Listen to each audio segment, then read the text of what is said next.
Hi, welcome to Haptic Feedback, a podcast by Shockoe.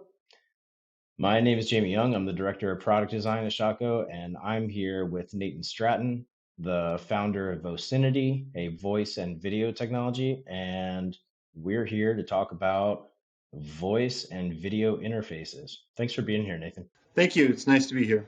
Nathan, would you mind doing a little intro? Tell us about you, your background, and Vocinity. Sure. So I'm a serial entrepreneur. Vicinity is actually my sixth startup. Most of them have been in the internet service provider space, the voice over IP space, software development, and most recently, Vicinity focused on conversational voice and video interfaces for businesses. I'm Jamie Young. I'm the Director of Product Design at Shockoe. Mobile by Design. We are a tech consultancy. We specialize in building custom software. Our core background is in mobile. In the past several years, we branched out to be less interface or more interface agnostic. So we're building more and more experiences across voice, emerging tech, head mounted displays, and things like that. And we have a partnership with Vicinity, which is awesome. In our conversation today, I want to kind of dig into voice, product design for voice, when to use it, what some of the exciting new technologies are, and we kind of got no better expert than Nathan here. Um, so I'm kind of curious. Tell me about the kind of origin story for Vocinity. Like when and where did the idea come about, and why now? I had the idea for Vicinity once calling Amazon, and in trying to get a package routed to my house, instead of being greeted by Alexa, I was greeted by a Genesis 20-year-old IVR platform. And to me, that was surprising. I felt that somebody like Amazon should be using conversational natural language voice interfaces, and felt that there was room in the space. If Amazon wasn't doing it, possibly there were other businesses. And digging deep, found that the chat bot space was very crowded. So there were literally thousands of companies that were building chat bots, but building voice chatbots or voice interfaces was especially conversational, that weren't just simply IVR yes or no, or responses that were pre-canned, was very rare. So that was kind of the impetus for Vicinity. And what was your, I'm always curious, as a product designer, what was your initial product development process like? Like what was your MVP and how did you decide to actually jump in? Sure. So we started actually doing calls in the call verification space. So we had businesses who were things like verifying student loan applications and insurance form applications, some basic stuff, making sure all that information was handled correctly. And that was kind of what we got our feet wet with. And the nice thing about those initial customers is they were doing very high call volume. So literally, we were able to do millions of calls and kind of stress test our systems. From there, we also kind of pivoted a little bit towards voice and video because some of the early feedback was, this is great, but I don't see anything on the screen. I just am talking to kind of a blind device, and that kind of had us pivot more towards video and voice. But those are kind of the two major areas that we focus on today. Yeah, and I just realized I don't, if you maybe we step back just a minute, can you talk just explain what kind of the core products of Vicinity are? Sure. So Vicinity builds conversational voice and video avatars. And those, as far as target verticals, today we focus on verticals in the healthcare space and the retail space. And there's a lot of other things that this is applicable to, obviously, but those are two where we're getting the most traction and have paying customers today. Cool. And maybe you can just go into depth and tell us a little bit about those specific deployments in those verticals. I'm kind of curious to hear like what are some of the your marquee use cases? Sure. One of our first trial customers was a exercise bike manufacturer that was launched in some retail stores and needed a way because of COVID to answer questions about the product, so pre-sales type questions. And we built a bot for them that allowed you to ask, where was the product made and manufactured, and what can you do with it, and what colors does it come with, and all of the things customers may ask about the product. And you could ask a smart sign this information, and it would interact with you. So that was kind of our first early entry into the retail space. On the healthcare space, a lot of what our voice agents are providing is hold avoidance. So we interface into back office healthcare systems. They send us things like MPI number, date of birth, date of service, all the things that are necessary to get through an IVR with a voice platform. And we pretend like we're a human essentially and go through the voice prompts and then wait on hold. And then after the call is picked up, we then transfer that to an agent that is asking for more information. These healthcare systems that we work with don't have any kind of button that you can press one to get a call back or wait in queue. And so this system saves them anywhere from 20 minutes to sometimes over an hour of hold time per call. That's very cool. And earlier you mentioned, sort of chatbots alone weren't necessarily doing it for you, and you just said in your last question about we kind of pretend to be human. Can you one of our earlier conversations you introduced me to a concept which I was familiar with but I didn't know the name of. Can you tell me about the uncanny valley and kind of where why how the technology has developed such that it works nowadays? Sure. So on both the voice side and on the video avatar side, we do run into this uncanny valley, and that is the closer you get to a human, the more fake, or the more your body picks up, your mind picks up that this is not real, and that's actually a problem. And so, one of the early things that we started working on is finding vendors and finding technology that allowed us to get past that robotic sound for a voice or kind of max headroom movement for a video avatar, so that you could actually interact with something and it was as human to your brain as possible. And one of the ways that we do that on the video side is by using pre-recorded video of actual human actors and then changing the lip position and movements based on what the conversation we need to have is. And so you still get all of the body movement, you still get the hand movements, you still get all of that, but your brain picks up that that is natural, versus if some of our competitors that are using fully synthetic avatars, we feel it leaves people thinking that there's just something wrong or something off. Very cool. And I want to poke at that a little bit more because you sent me down a rabbit hole last week with some of the things you referenced. Can you tell me about GAN? Like some of the technologies that are being used today. Can you tell me about GAN? I ended up stumbling into GPT-3 and kind of going down that rabbit hole for a while. You talk to me about some of the technologies that are actually making voice a really viable interface these days.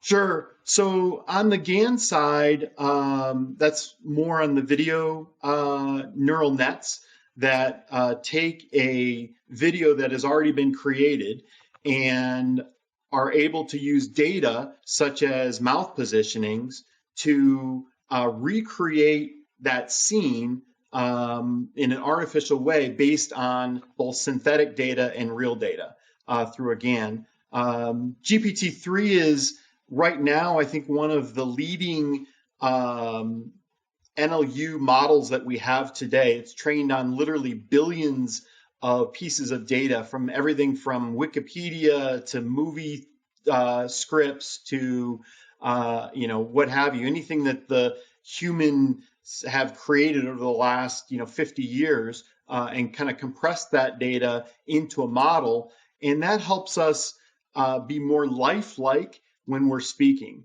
So we can keep track of things like context, know when somebody has said, that they are their age or whether their gender or any of this type of information, and then reference that and correlate it with other data that we're picking up later in the conversation to offer a better experience to the end customer. You mentioned some of that. I mean, some of that sounds like pretty big technical lifts. And I know in the past we've talked about, I think in a prior conversation, I was asking you, like people have been talking about voice as the next interface for 20, 30 years now at this point. And you told me, yeah, we're finally getting there. What are some of the hard problems that are still being tackled in the voice and video assistant space? Sure. I think we are getting there.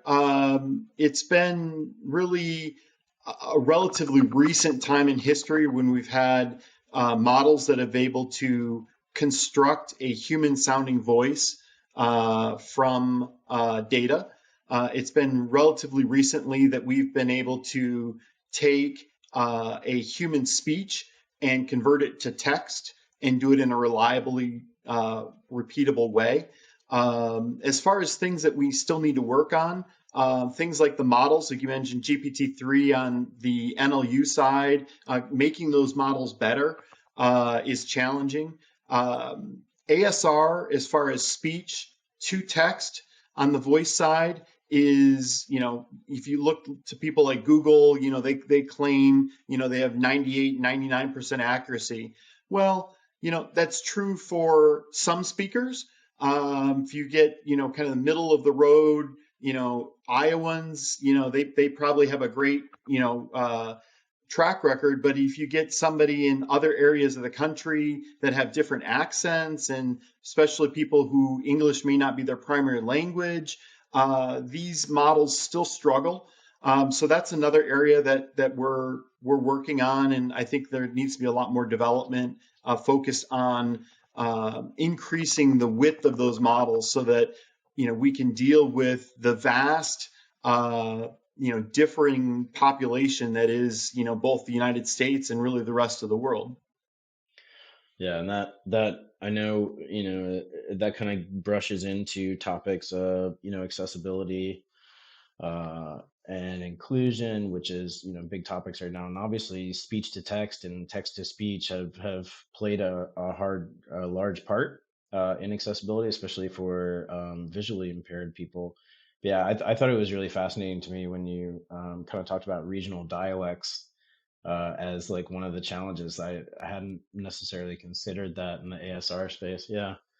If I could come back to, you talked about Google and their stats on ASR, and I'm always curious about how much sort of the big tech is driving some of the interactions and conventions, versus someone like technology like Vocinity, which is leveraging your own technology alongside some open source technologies. Um, how much do you think that big tech will continue to drive the interactions? And for our part as a custom app developer, we're always put in this position where we're we're enabled by the OS, but we're also sometimes the OS becomes a constraint. So we're for our part, when we've done voice interactions in the past, you're asking your home assistant, like, hey Google, tell my grocery store app to add this thing to a list. So there's always like a second or third intermediary. Do you have any kind of do you have any ideas, like if and when, like those kind of, will big tech continue to be the gateway, and do you anticipate sort of the voice interface sort of opening up at any point? Big tech obviously has its place. If you look at things like language models like GPT-3, I think the stats that I saw are something like, $5 million just in computing time to run that model. Those are things that not a lot of companies can just decide to do for a research project. But guys like Google and Facebook certainly can, right? I mean, they have disposable resources to be able to do some pretty big things. If you look at what big tech has done in the space as far as frameworks. If you look at things like TensorFlow and look at things like pandas and just other natural language toolkits, they've done quite a bit of help that has been open source and in many ways given away. I don't see a lot of innovation from big tech. It seems to be smaller companies that are able to put things together and move faster. Some of that is because they don't have the same constraints, right? If Google is doing something, they have to do it in 30 languages or they can't do it. Vocinity has the ability to experiment in just English language technology and not worry about other parts of the world. We support 5 languages today, but that's much smaller than somebody like a Google. So I think it's a mix. And then you see the large companies either acquiring smaller companies to add that type of technology into their stack. But the environment today has been one of big tech and small tech innovating and providing different strengths that each one has to deliver an end solution that I think is beneficial to customers.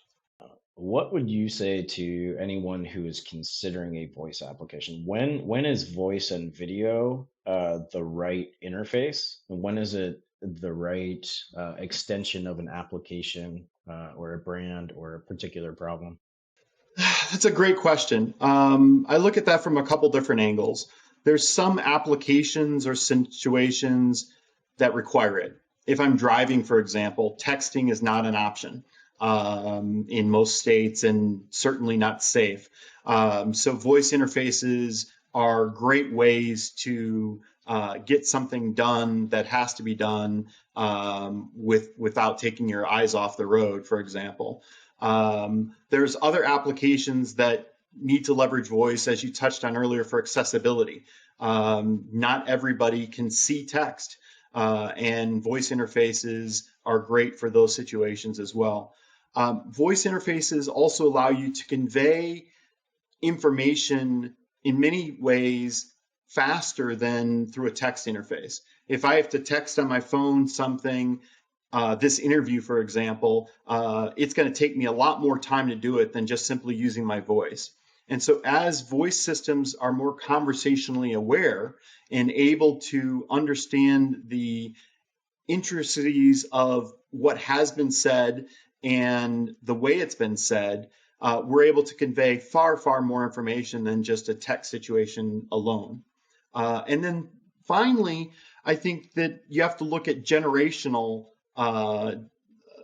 patterns as well. There are generations out there that frankly rather use voice as an interface than text. There are generations that prefer video over voice. If I see my daughter walking around talking to her friends, she's got her iPhone held up like this, FaceTiming them.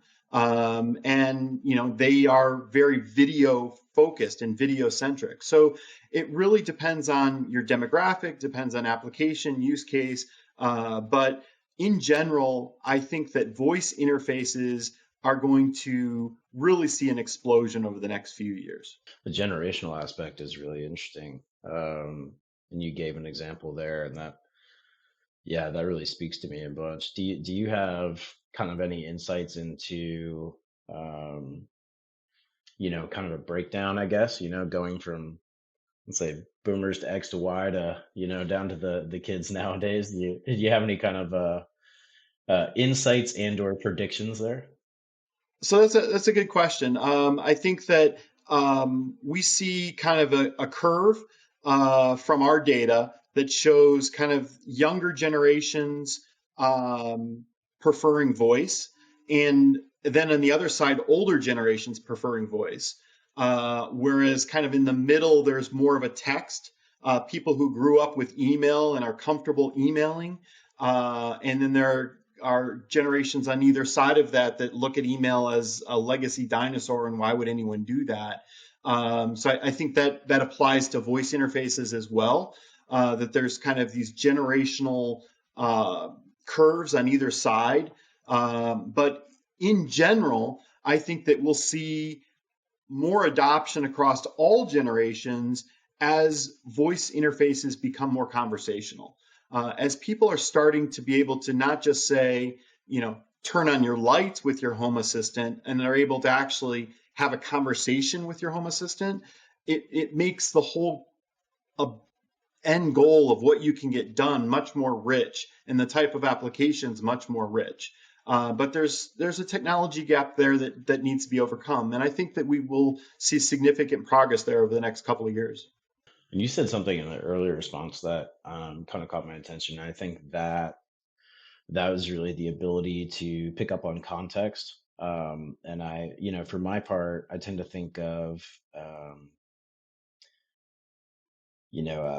mature experiences being one that are anticipatory and kind of right media, right time, right prompts, right questions, and all that kind of stuff. So, and in that sense, how close are we to, a situation where, I make a request and it picks up sort of angst or irritation in my voice, and I mean, how close are we to a truly kind of anticipatory experience where it understands the context and it understands you?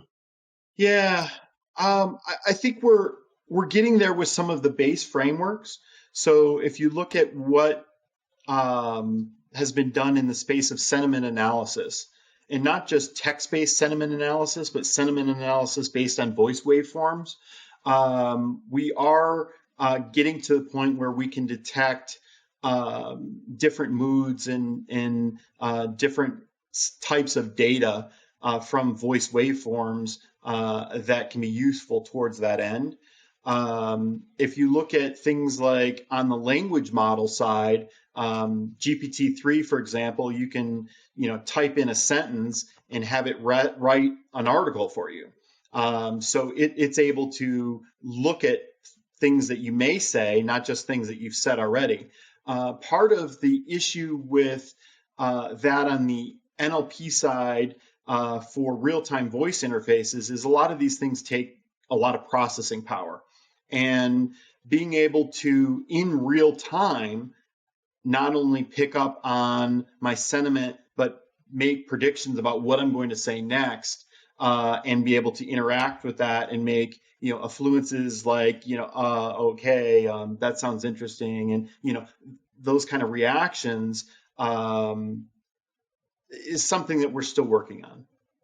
And kind of going off script here, some things that came to mind are what kind of role does sort of processing on chip have to play in that versus kind of cloud connection? Sort of we talk about edge computing and AI on the chip and things like that. Is that sort of part of your roadmap and infrastructure? Like how much is that processing starting to enable the technologies you're building? It's a great question. On the voice side, we can do a lot of things today on our physical infrastructure. So Vocinity is a little unique in that we are not based in a Google Cloud or an Amazon Cloud. We have our own racks of servers in data centers, and run a lot of that our hardware ourselves, so that we can get the fastest chips, the fastest GPUs, that sort of thing. So there are things that today that we run on our servers in real time, and are able to leverage them effectively that way. And there are other technologies that really have to be done on GPU because they're kind of the next level more complex, where you can't do it in real time on a CPU, but with a GPU you can.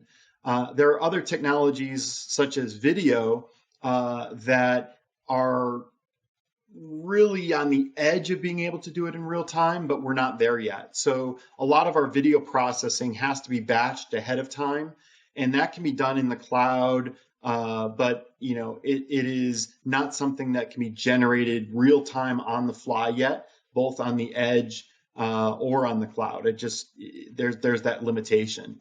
As far as processing in general, there's a trend to move some of this more towards the edge in voice processing. If you look at what Google has done with now building, AI inference chips in their devices, in whether they're handsets and the latest Pixel or other devices, what even Amazon has done with some of its Alexa with wake words and trying to answer some of that on the device locally, allows you to be more reactionary and more real time. If you look at the delays of going to a cloud and then coming back, that adds up. Even with edge, if we had edge devices everywhere, that still adds some delay. And so I think it's a balance between what can be done and what needs to be done at the edge, and what is more economically to do in scale in a cloud. I'm gonna kind of continue off script here and lob you a couple that I hope are kind of fun, but I'm sort of curious what does voice and video look like in your life? Like I'm picturing do you have a house like that is completely automated with your own assistant at the front door? Like how how do you interact with technology in your day to day?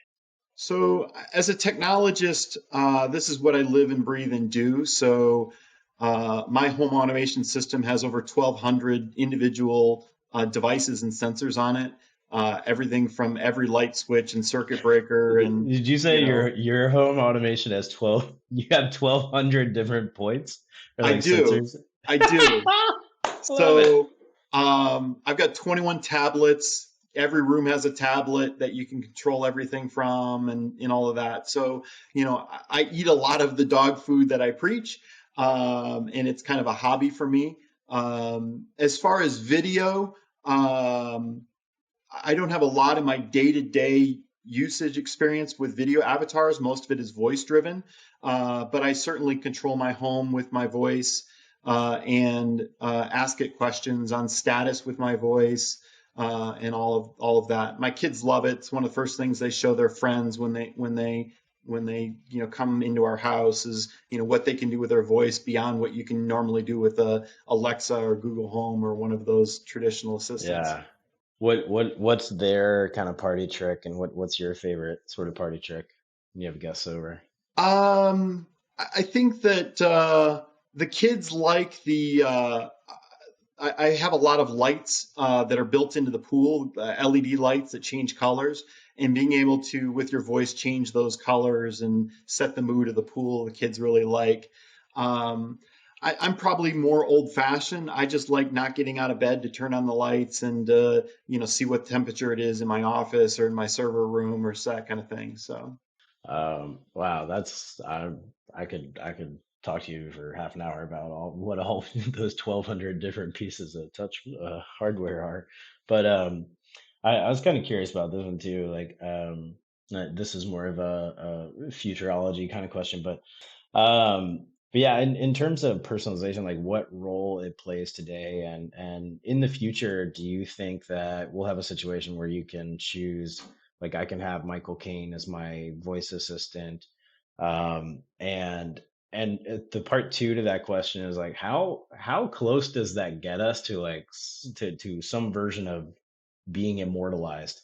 Like Sure. let's say, Sure. yeah. So that's a couple questions. On the first one, um, the Vocinity platform today keeps track of previous visits. So we do keep track of, data that you've given us before, and we can use that data to continue where we left off or start over again. We allow people to pick the voices that they want to use. We use all of the major TTS vendors from Google, Amazon, IBM, Microsoft, Synthesia, Well Said, and it gives us a pretty big depth of voices that we can pick. On the avatar side, being able to pick voices that are just famous actors or personalities. There are some legal and licensing issues that have to be worked out there. But as far as the technology, we're pretty much there today. There are a number of vendors that we have access to that we clone voices with today. So we've done that with a couple of our customers, but it's not something where you can upload your own clip primarily because of licensing and training that's required. On your second question, there's people that have played around with that. There's people that have claimed that they've, kind of cloned versions of themselves in AI. I haven't seen anything that's close to what I would consider that mark yet. But we're certainly getting there. If you look at Moore's law and the number of transistors on a chip every 18 months, doubling, we're moving forward in a pretty rapid clip. And so I think that having the raw hardware processing capability to be able to do that is getting close, or closer, I should say. Yeah, I wanted to ask you a couple kind of practical questions.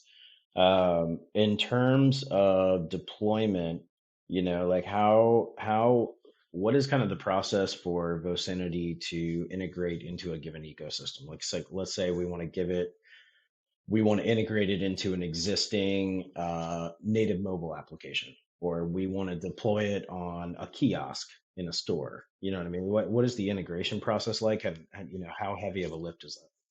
Sure. So Vicinity is based its technology for last mile access on WebRTC. So very similar to the platform we're using today to have this conversation. I'm doing it in a web browser. I didn't have to download an application, and you probably are as well. And so WebRTC gives us that finally. It's taken some time, but we can scan a QR code, for example, today with our solution, and bring up our video avatar without having to download software. Having said that, if you do choose to embed it in an application, so that you don't have to scan a QR code, it's just part of the native application, you can do that with WebRTC as well. On the smart sign or totem side, typically we do that through software that's on a embedded kiosk device, usually Android, but sometimes Windows CE or other type of device. Um, our most of the work that we do in creating a new solution is not around the access devices as much as interfacing with the third-party APIs that are necessary. So if we're doing a food ordering system, being able to interface with the POS system, be able to interface with order entry, be able to interface with all of those back office tools. And we find that our customer applications are so diverse that it's almost a new lift each time. It's not like there's a one Salesforce integration that works for everybody in every application. And so there is some individual development work for each one of those use cases that sometimes adds to the timeline. And you just kind of sparked a question to me too. I think a lot of from what I understand, a lot of the executions right now are consumer facing, and a lot of customer service facing or potentially ordering. Have you gotten into more of the enterprise space and the back office space? Are you actually deploying them there versus, just taking in data on the front end, the customer facing side? Are you doing any sort of enterprise applications where you are interfacing with employees on the floor or dashboard kind of things? Yes. So we do have two customers that we're doing that with today. And these are systems that are voice and video avatars that are just used to ask questions about products that the store is selling. So that one of the things that retail finds challenging today is keeping everybody up to speed on all of the technology that they may be selling. And so they have questions internally about a phone or about whatever it may be, and they can ask our interface about that. So that's one. Another one is on kind of employee onboarding, to be able to onboard those employees and get them trained on a specific task. So, those are the kind of the two enterprise type solutions that we've run into today. Very cool. And I think this can probably be my last question, unless we think of a couple others. But what's on the roadmap? What's on your roadmap? What's coming down the pipe the next couple of years for Vocinity? That's a good question.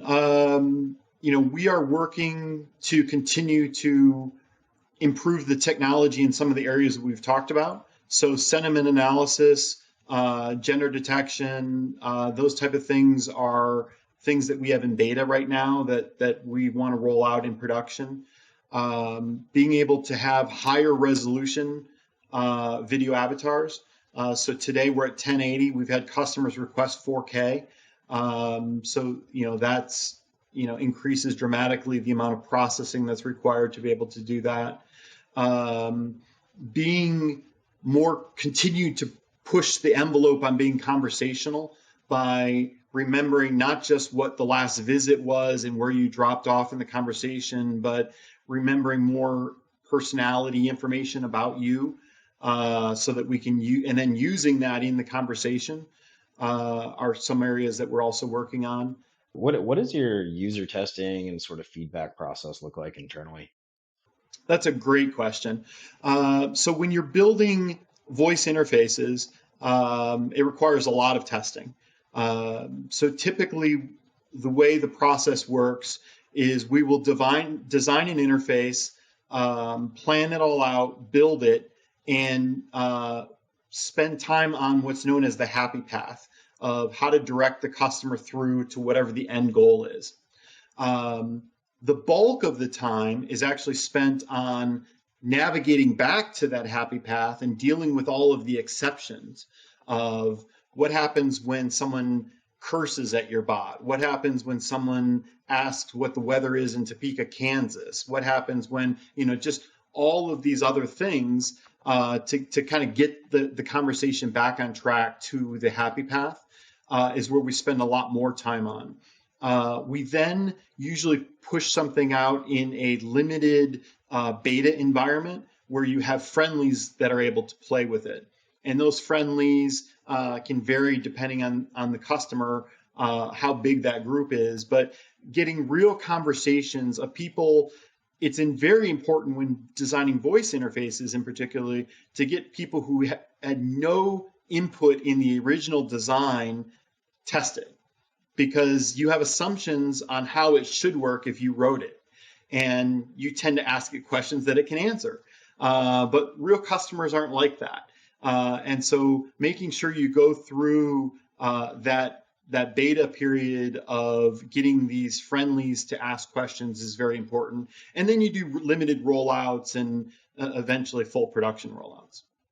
Yeah, that makes sense because I know in the product design world, some of the early testing, I think maybe Amazon did it with Alexa, but they, the Wizard of Oz kind of testing that they did where they had a person talking to a speaker in a room, but then on the other side of the glass was a person typing in the responses, Right, for the speaker to, they were right. kind of doing it in real time, doing it live, so to speak. Sure. And they did that for the user testing. So that's what, figuring out how to do those experiments is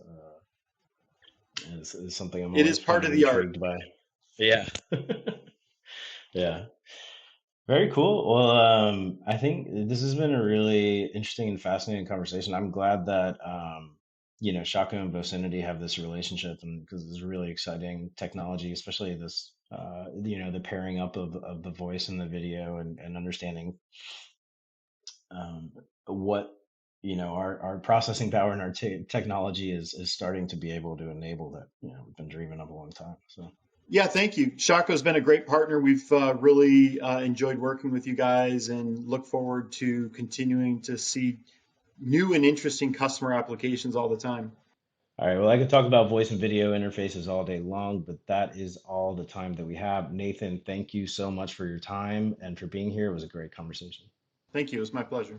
Okay, well, I'm Jamie Young with Shockoe, and this is Haptic Feedback. Make sure to tune in next time.